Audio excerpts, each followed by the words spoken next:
I really believe in creating ripple, being able to develop your team members and watching their careers flourish and creating prosperity for them. Watching the ripple extend into your customers and hearing the stories of you helped my business become more successful through better tooling, better visibility, like building a budget for the first time. Like those things are like super meaningful to me. And I've just learned that if you're doing something that you're fulfilled by and it's meaningful for you, then you're going to be pretty passionate about it and typically drive success. Hey guys, we're here today with Mark Sedgley, the new CEO of LMN. We're going to talk with Mark about a lot of things today. We're going to talk about how AI is affecting the industry. We're going to talk about private equity. We're going to talk about some of the changes that they're looking to make at LMN. We're also going to talk to Mark about his journey becoming an entrepreneur and how that's led him to LMN. Excited to get this conversation going. We're going to talk a little bit about the brand partnership with the Wealthy Landscaper. We're super excited about that. But let's get started. Mark. Let's maybe talk a little bit about, your journey from software guru to LMN and kind of the process in which you got there. Yeah. First, I'm super happy to be here. It's always awesome to talk to you, Kev. But,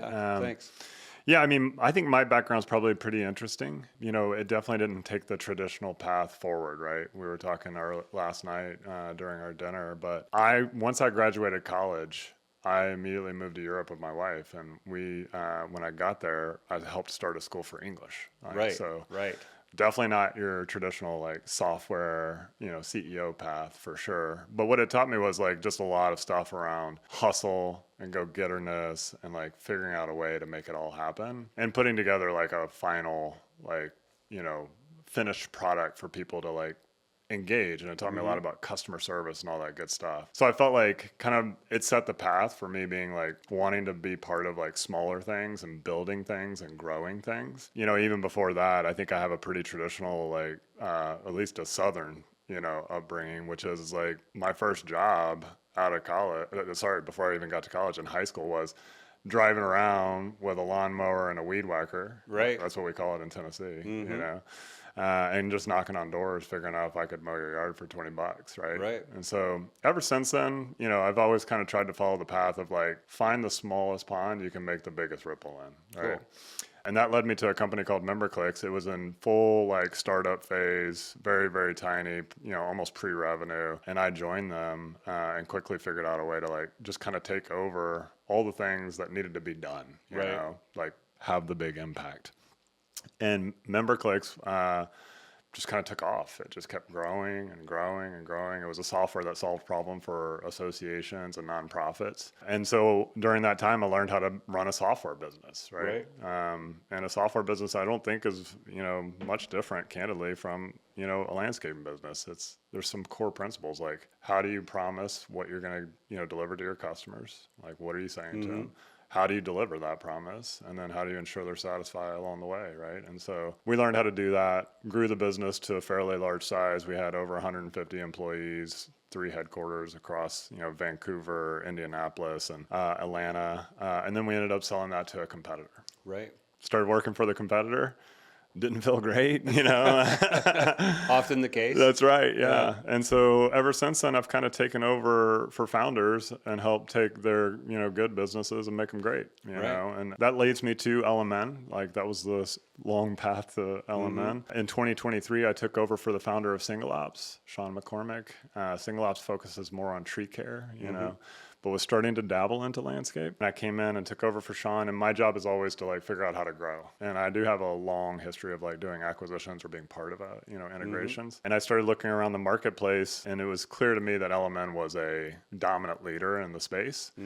It serves the small to mid-sized business space, which is like I have a very deep passion for. And so I called up Mark, and said, hey, you look like you know what you're doing. You're doing a really good job. Would you mind, teaching a newbie, the industry? Probably not to many people's surprise. Mark said, sure. And so we did a Zoom meeting. Went great. We agreed to be frenemies. And then from there, like everything kind of took off, like created opportunities for us to get together. And then in the summertime, when he decided he wanted to go on to his next chapter of Landscaper, we were one of the ones that were lucky enough to be called to say, like, do you want to be part of this process? And then the rest is history, as they say.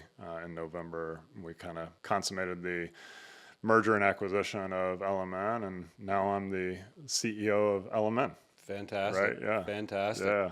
No, it's a incredible story, and I think it kind of leads me to the next question. But it's been so fun to see you. We met down in Boston for the first time. Right. Had a great couple of days together at one of the masterminds with Mark. The other Mark was there as well. That's right. Which was awesome.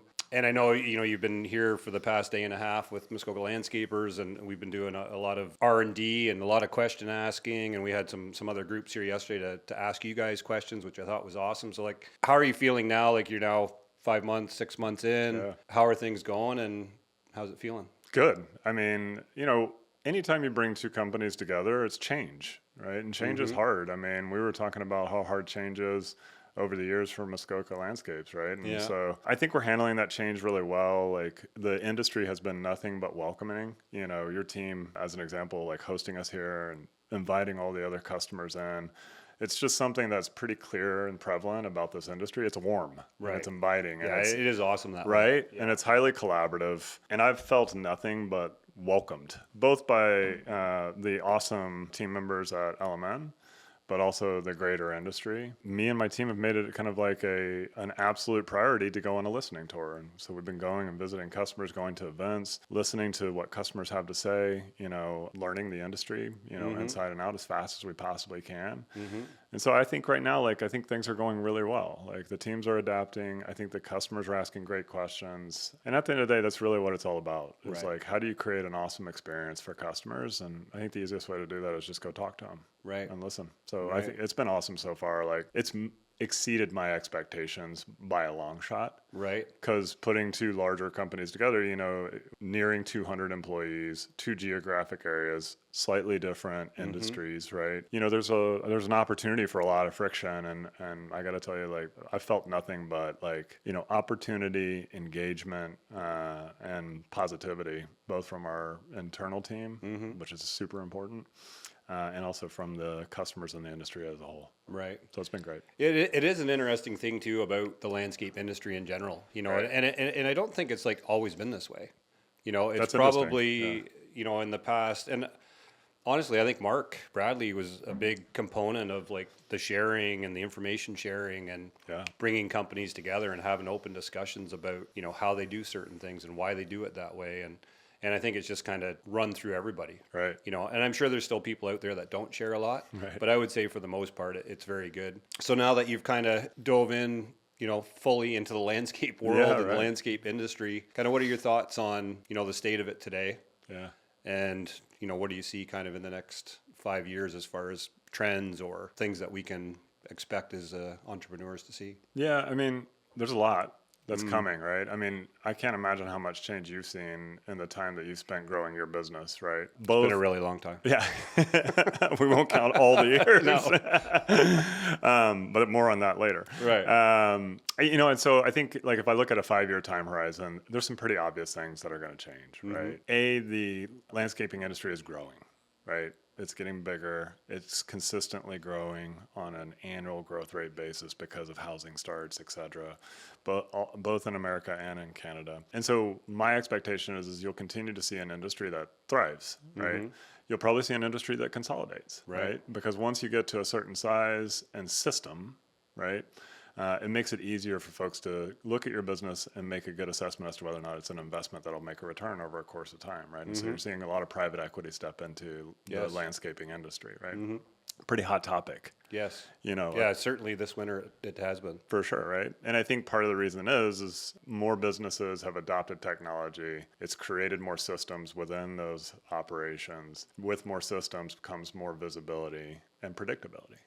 And so if you have a bunch of folks that have a lot of money that need to invest it, predictability is really important. Yes. Visibility is really important. So I think you'll probably see more of that. From a technology perspective, you're already starting to see disruption. Yes. Both AI. Yep. Autonomous machines, just on the kind of actual operation and execution of businesses. Yep. And then, of course, technology. We recently announced a partnership with Attentive, which is a AI-driven kind of takeoff and measuring software platform. You're going to see more of that. You're going to see more kind of experiences where software companies can start to predict what you want from it and start to surface up information for you to be able to consume and make it easier for you to run your businesses. Right. Those are broad strokes, but you're going to just see more of that happen faster over a course of time. So. What do you think about kind of the similarities, from a software side, you've been involved with a lot of large companies and management teams, and I'm sure very system-based activity. How does that stuff kind of relate to the landscape industry, and is it relatable? It is. I've actually been blown away by the more conversations I have. When you boil it down, we're all trying to do the same thing, right? And so, as I've been exposed to the operations of a landscape, organization, standard operating procedures are a really big deal, right? And as you grow from a technology startup, like, 5, 10 people to 35 people to 75 people, but more importantly, more customers, more product complexity. You have to put operating procedures in place so that you can train people on how to do it an effective way over and over and over again, right? Because that consistency really matters in terms of delivering a great experience to customers. You see that every day in landscaping. We had tons of conversations yesterday alone about like, no, this is how we do it, and this is how we expect our folks in the field to deliver it. This is how we manage our business. So that kind of consistency and communication is really, really important. I think the other thing too is what we just talked about, which is, we depend on software to operate our business. Right. Like we really could not be who we are without technology. Sure, yeah. And I think it's getting to a point now to where the same is true for landscaping if you want to get to a certain size and scale, right? At some point in time, that kind of owner operator in the field, like I need something more to free me up, comes to all of us, right? And so both of our organizations operate off of technology and thrive off of it. So I think that's very similar. I think the understanding of you got to actually surround yourself with really good people. It's like, I don't care what kind of business. It's universal. Yeah, it's like, but I do think I relate very specifically to the things that, our customers that are trying to break through to hit 1 million or hit 5 million or hit 10 million or go above 10 million. It typically always comes down to finding the right people to free up time and space for other folks to lean into their strengths and deliver greatness, right? And so there's a ton of similarities between our businesses. Yeah, I love it. What do you think? I can tell already from the time I've spent with you and just talking to Andrew and Jason that came with you here, culture is a massive thing in any business. It's certainly more important as you scale. Any tips for anybody on how to nurture that or how to create it? Yeah. I have a lot of thoughts on this one. Like, I don't know, how long do we have for the podcast? As long as you want. It's a big topic because a lot of guys struggle with it. Yeah. So I'm a very kind of like simple human being.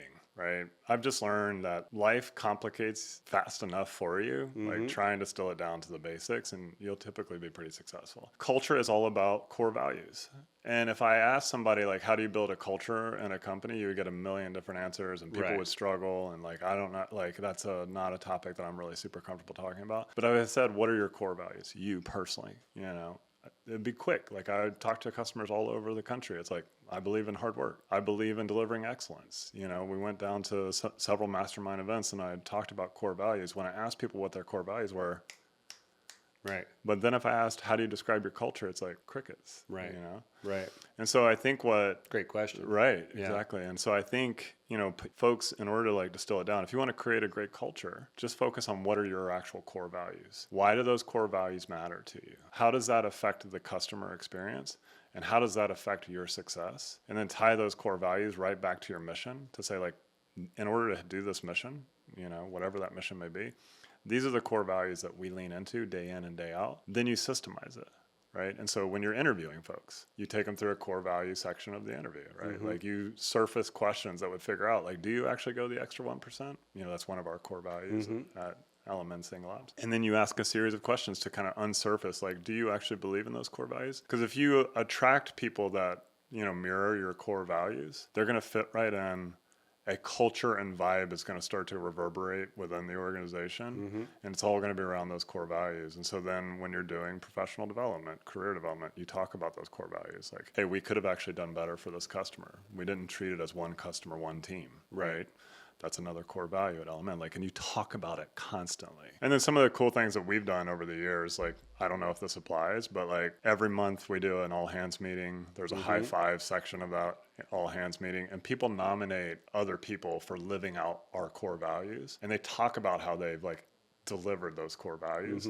And then those folks get a t-shirt, if they got nominated with our core values on it, we send it to them and all that good stuff. And so just constant reinforcement of those core values actually creates culture and commitment and a commitment to the why, which is your mission. And so I think if you just want to make it super simple, how to create a culture within your organization, figure out what your core values are, and just lean into them like fully materially every day, and tie back things to those core values. Because if you don't, it's just they're on a wall, they're on your website, and they don't actually have like the meaningful impact that you want them to have. Right. Yeah. And if your team doesn't see it, from you or from others, 100%. right? We talked about this as my new favorite thing is that acceptance equals consent. You said that to me last night, Right. Kevin, and I was like, that's awesome stuff there. Yeah. I don't know why it resonates with me so much. I only heard it about a month ago or 3 weeks ago. And yeah, when people see things that, aren't fitting the mold or aren't fitting the culture, and it's a leadership person that's doing it, it's so easy for them to get off track and not want to participate because they think it's okay. Yeah, correct. So yeah, I think just that development, and I think it's something a lot of businesses, especially when you go from like 3 to 10 people team wise, like 100%. you start to get some different personalities in there, and it becomes a thing. But I think those are all great tips. One of the things I get a lot in the community are questions about private equity, and I'm just wondering, what are we talked earlier briefly about kind of how it's become more prevalent in the past few years. Certainly, this past 6 months, it's been talked about a lot more in the landscape industry. But what are your thoughts on obviously private equity is looking for a company that has a decent net. Sure. Probably some great systems. Yeah. But what are some of the other things that they're looking for, or should guys that are at that stage where they're starting to think about selling or bringing in a partnership, what else should they be contemplating? Yeah, I mean, I think it's a great question. And, private equity is like one flavor of either growth acceleration or exit strategy. It's really it. Right. And so I think the first kind of like piece of advice, I've worked with private equity now for 15 years. Right. And I've worked with them in minority positions and I've worked with them in majority positions. And, it's all kind of like the same thing, which is you have to have like a very clear and like unwavering perspective on why am I partnering with private equity?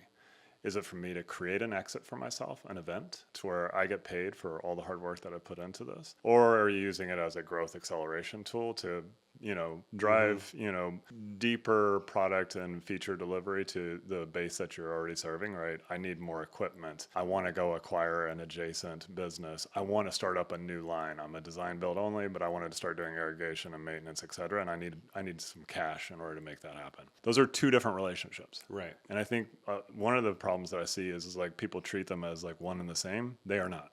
Right. And so I think the first things first is get right on what your expectations are and what you're trying to accomplish. Because once you make the decision to sell to private equity as an exit strategy, you need to button your side up to where you're protected. Right. And that's where some of the kind of the bad feedback on private equity has happened in the landscape industry is like, I partnered with them through an exit strategy. My perspective on that is you shouldn't do that. You should have a very clear and stated goal, stick to that goal, and not yield until you get what you want from that process. Because at the end of the day, once they're in, they're in. Right. Right. Right. Now, if you're partnering with private equity from a growth strategy perspective, the first thing you should look for is a partner who looks and talks and feels a lot like you from a core value perspective. If in the first meeting you kind of get that experience of like, sheesh, this doesn't feel right, guess what? It's not. Right. Right. But if you meet with somebody, good tip there. Right. Yeah, exactly.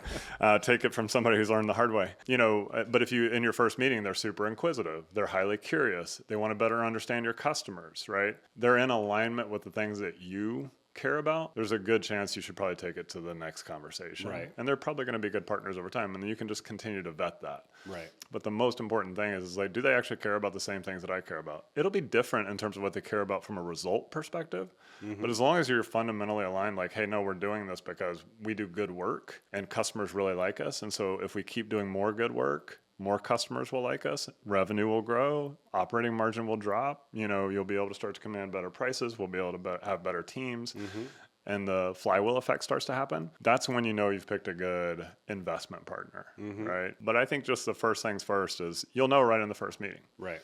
Like, is this the right fit? Like, if it doesn't feel right, then there's plenty of them. Right. Move on. Right. Go on to the next. So cool. Swipe right. Swipe right. Yeah. I like it. Let's talk about AI a little bit. Some of the conferences I've been at this year, it is really, between AI, battery powered is an amazing thing that's happening in the industry right now as well. Autonomous machines. Autonomous machines. Like, there's a lot of changes happening right now. But how do you think AI will help the industry, and how do you guys kind of utilize? I know you were talking yesterday about how you guys utilize some of it. And Yeah. like it's for anybody who's not using it yet. I mean, it's a game changer. Yeah, I think in a lot of ways, most people don't realize they actually are using it. Right. Right. And that's right. Because AI has been around. I think that's kind of the thing is we're talking about AI, and the things that folks are talking about with regards to AI today, those things aren't really going to be meaningfully like impactful to the industry for a while. Right. But the stuff that you're already seeing today has been in works for years and years and years and years. And it's just now starting to come to a scalable existence. Right. Any software company today is using AI, to operate their business because the tools that they're using are incorporating AI to help empower us to be more successful. The same thing will be true for the landscape and tree care industry, right? And there's already benefits happening. I talked about the partnership with Attentive. Like that's a great example of like, all right, there's an AI-driven tool. Our customers can leverage it or not. Right. And so we're going to partner with them. And the folks that have Attentive have been great, and they've created an awesome product. So shout out to Sean Prince and the team. But there's going to be other things that start to happen, and it's going to really, I think about the best way to like conceptualize how is AI going to help me. It's just going to make doing the stuff that you do every day just more intuitive, more natural. It'll start to present things to you that like you don't have to worry about, like from a kind of like clicks perspective, or I have to drill down to get. It'll just start to surface, right? And so that kind of predictive nature of AI is where I think our customers will start to feel the most impact the fastest. Is like all the software tools, if we're doing a good job, right, we'll start to present data that AI has helped us generate, not us, right? We've just allowed AI to harness the information that's within our, kind of data sets and infrastructure to present good stuff to our customers, to give them more valuable insights, to make it easier to get from point A to point B faster, because there's a lot of background stuff happening upon their behalf, because we know like the natural behavior patterns of our consumers. And so that's kind of what AI will start to impact the most, is like, just think about like the way that the natural behaviors happen in a software experience. AI will start to conceptualize all that and make that easier, creating fewer clicks, presenting better data, making more intuitive connections. And so therefore, like your total kind of experience with software over the next 5 years will just get easier and easier and easier. And at the same time, as it's getting easier, it's just going to present more data to you, putting more kind of power in your hands to operationalize your business. Love it. Yep. Love it. One of the things we were talking about yesterday, and more so last night, more so like on an entrepreneurial level, and I really liked your take on today. Everybody hates the word balance because it's like this ebb and flow of being an entrepreneur and managing your time between life and work. And what are some of the tips? Like we talked about, you're big lover of the cold plunge. Right. You're a fit guy. Yep. What sort of things do you find that help you? Be your best on a day-to-day basis. Yeah. You're the first person who has looked at me in the eye and said, you're a fit guy. So thank you. You're such a kind person for saying that. I am going to send this podcast to my wife and kids so that I have testimony to that. So thank you. Fantastic. We were talking about it last night, and this is like a topic that I've like really kind of been bewildered by over the years, right? I hear people all the time that have been successful in life talk about like, oh, if I would have done it, I would have spent more time with my kids and my family. Of course, right? But you and I talked about the concept of like, there's a tremendous amount of purpose and fulfillment in life about doing good work.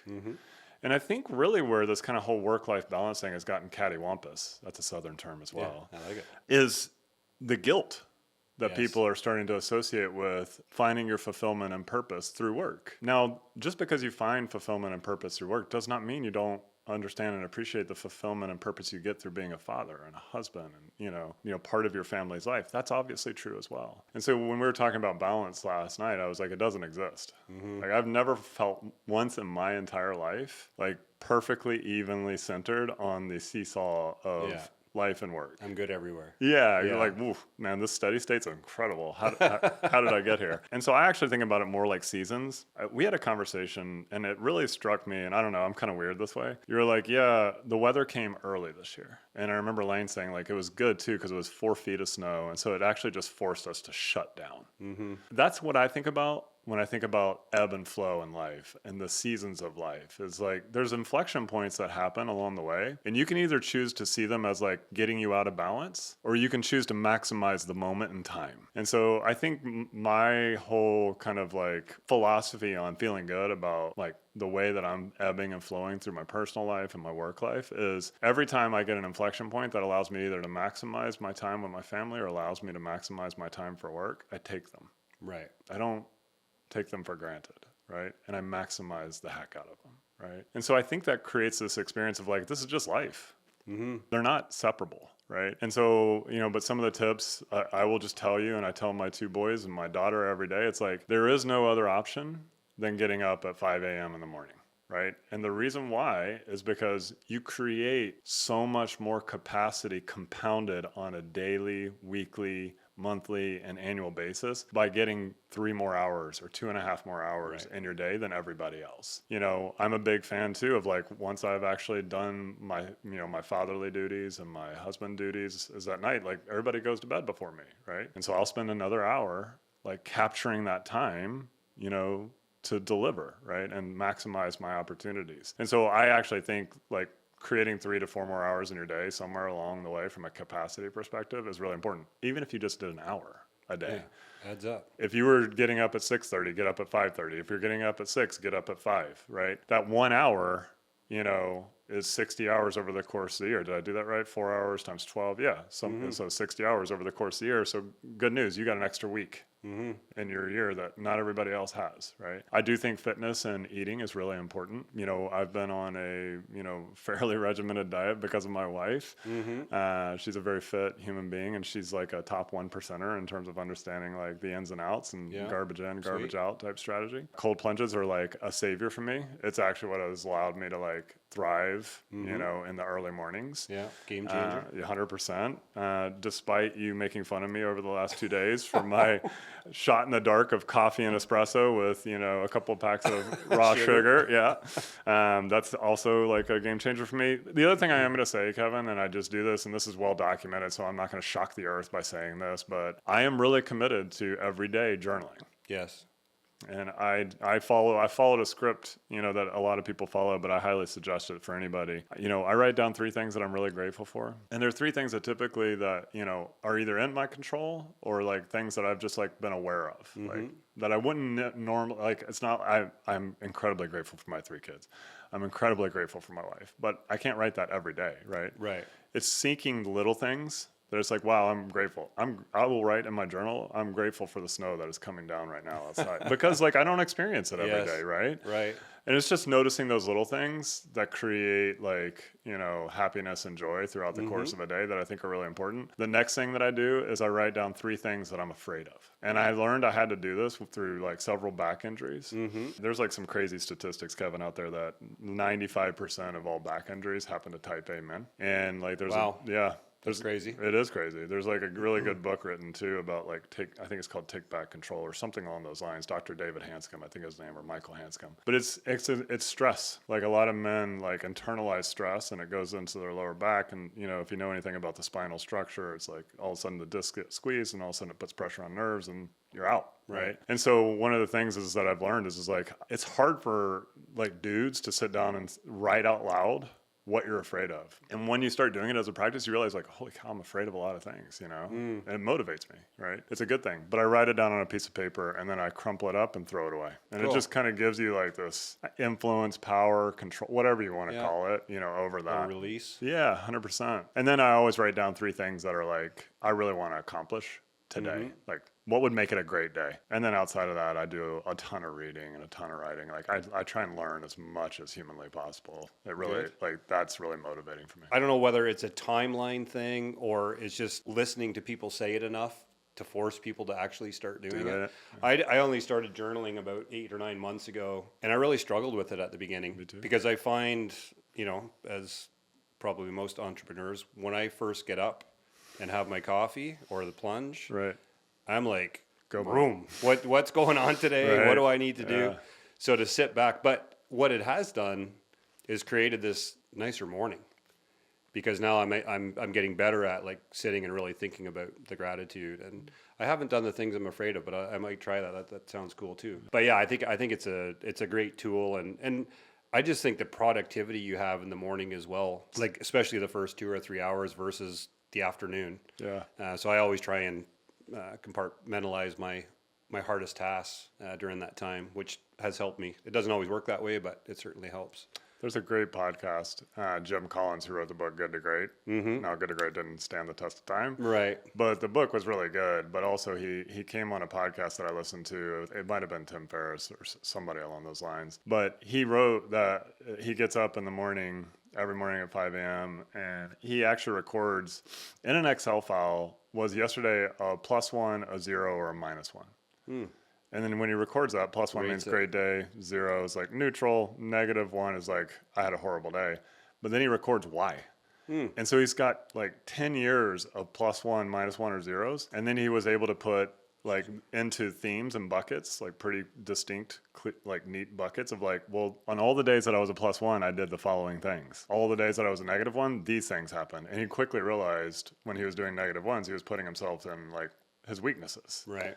The stuff that he was, like that he really wasn't good at. That really struck a chord with me. Is like, oh wow. And so setting the intentionality for the day was like, well, what would make today great? Allows me to lean into kind of the +1 days, right? Like I think writing that down and intentionally thinking about like what would make today great. You know, like today, one of the things I wrote was like having a great podcast with Kevin. You know, like that would make it today a great day, right? So, you know, that means we're bringing focus to this conversation. You know, I'm fully dialed in. I'm not checking my email, my text, you know, at the same time. And it just creates this kind of like filter for like, well, if that's going to make today great, then do it. Make it great. You're the only one that can do it. Yeah. You're the only one that has the control over it, right? Well, and I think as humans too, like so many people struggle with, you know, it's so easy to focus on the bad. Right. And we waste so much time, and I've said this 100%. many times, focusing on things that have never even happened. Yeah. You know, it just becomes such a time waster. And I find the more you focus on the good or promoting the good, whether that's through journaling or conversation or whatever it is, I mean, it tends to be the path.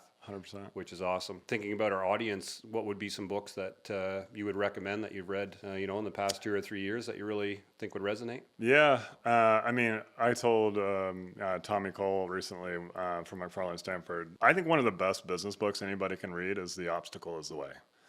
And The Obstacle is the Way is by Ryan Holiday, but it basically just kind of covers like all these like really what we would all consider like powerful, successful, influential people's lives and chronicle times where things just fell apart for them and their reaction to the things that are falling apart around them. And it basically, you know, kind of bases itself on stoicism, which is like the premise of Stoic philosophy is like, it really has nothing to do with the circumstances around you. It has everything to do with how you respond to them, which that has always like really resonated with me. Like I remember my grandmother used to tell me when I'd go to her and complain, I would have this like long, like litany of things like, yeah, but this and this and this. And then she would always look me dead in the eye and she goes, yeah, but we're here now. So what are you going to do about it? Right. You know? And so stoicism, yeah, I know. Alfreda, oof, she was a tough German woman.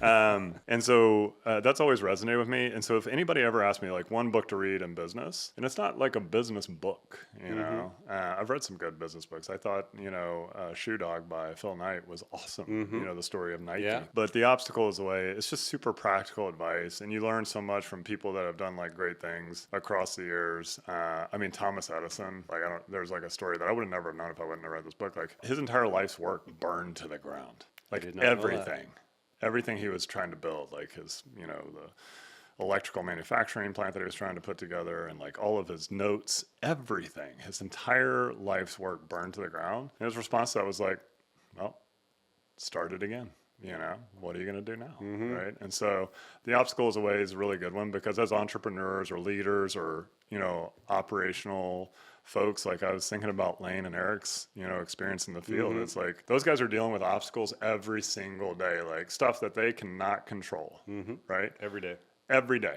And so are all of our customers and, you know, all of your fellow landscape, you know, entrepreneurs. But what are you going to do about it, right? And so it's just a good reminder of like, well, it's only you that can do something about it, right? I actually find that incredibly empowering. You know? Absolutely.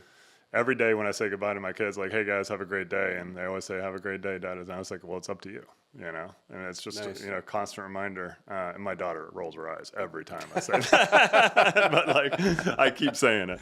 Right. Yeah. Well, it doesn't hurt. It Right. doesn't hurt. Did you always want to be an entrepreneur? That's a really good question. Like, I think I always knew that I was never going to conform really to like something big. Right. I've always been a rebel. I was a really hard kid to raise. What's interesting is both my sister and I ended up being CEOs and, growing really big, successful businesses. And there's no shot, Kevin, if we would go back in a time machine and if you would ask the people who knew Mark and Don Sedgley, like, hey, are these folks going to be super successful? No chance. No chance these kids are making it. But we did. Honestly, like my dad is like a dying breed, like solo practitioner lawyer who's like Better Call Saul, whatever you need, he can do. Like you need a divorce, he can do it. You need criminal law, gotcha.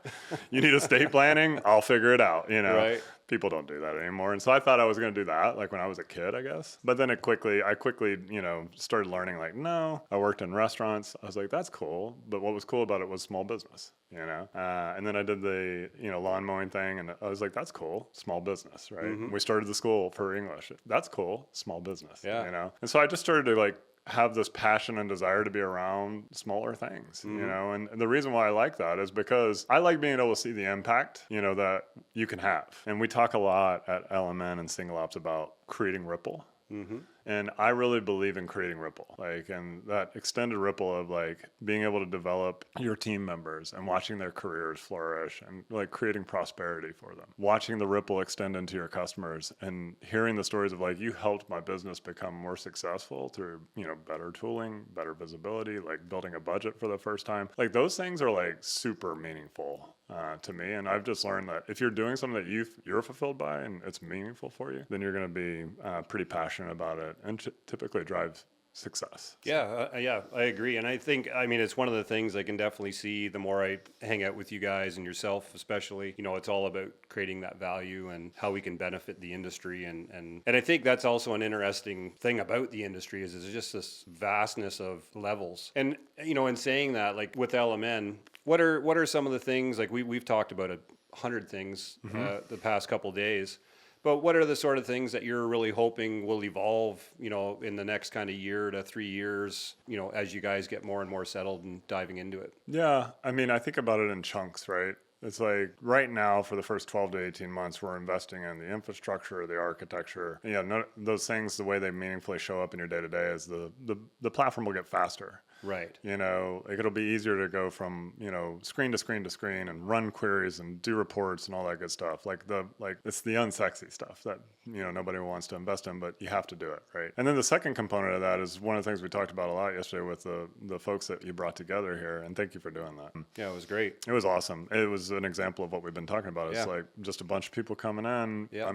One of them was a direct competitor. Like you guys bid on jobs against each other and an open conversation about how can we all get better, which was really cool to be part of. But the next kind of phase is like, well, how do you make it easier for all the core functionality that customers are using every single day? And so we really have been leaning in lately to the listening tour, going and talking to customers, doing lots of interviews, going to events. But on top of that, tooling the back end of our product to see where customers are using our product and not using our product.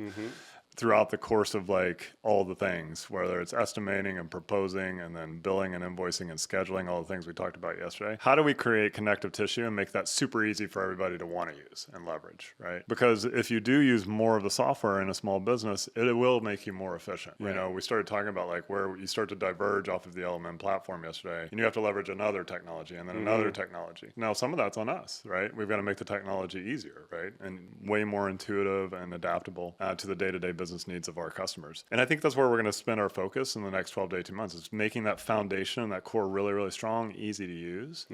And then over a course of time, you'll start to like have really innovative opportunities to kind of bring in things where customers were like, oh, wow, I do use that for something else. Right. But now you've made it easy for me just to use LMN to do that. And so if we can continue to like take away expense and inefficiency in your business by making our platform stronger, better, faster, and more empowering by touching more parts of the things that you do on an operational level. That's kind of like the big 3 to 5 year plan is like, once you get the foundation really rock solid and simple, we're going to build a suite of tools that like capture more of the things that you want to do in one system versus multiple systems. And that will really unlock a lot of efficiency for our customers and make the tool super powerful and really irreplaceable. Right. And that's the goal. Amazing.